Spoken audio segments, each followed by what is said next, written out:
Dear students, welcome to this class. In this class, we are going to discuss about an important concept in the thermodynamics, that is change in the heat content dq, work done w, change in the internal energy dE, and change in the enthalpy for ideal gases under adiabatic condition. Ideal gases means which obey the gas equation PV is equal to RT. So similarly, we are going to work out the same relations for the real gases under the adiabatic condition.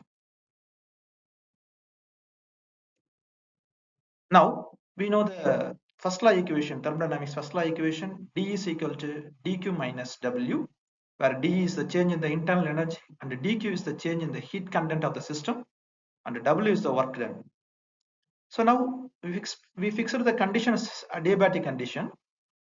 So naturally the value of dq, that is change in heat, becomes 0, dq becomes 0. So the first law equation becomes D is equal to minus W. Now we are going to work out the value of dE, and which is equal to minus W. So we are going to change the sign and we are going to give it as a W. Right.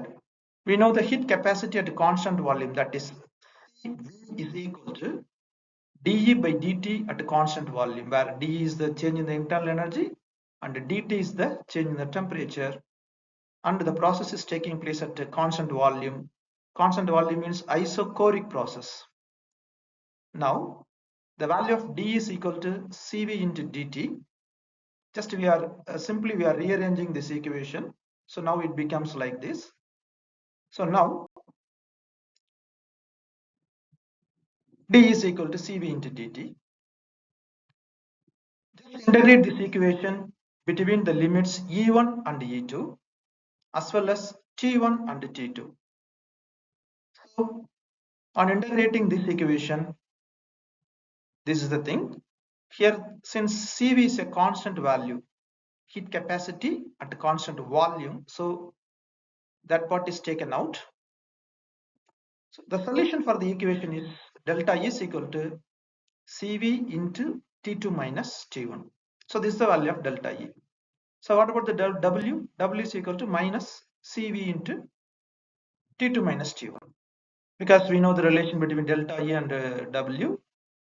So just change the sign and give the final relation. W is equal to minus Cv into T2 minus T1.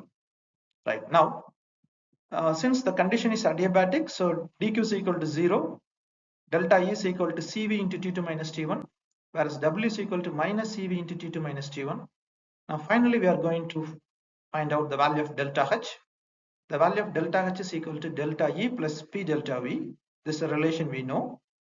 And the gas is ideal gas, so it obeys the gas equation, ideal gas equation. PV is equal to RT. So here P delta V is equal to R into delta T.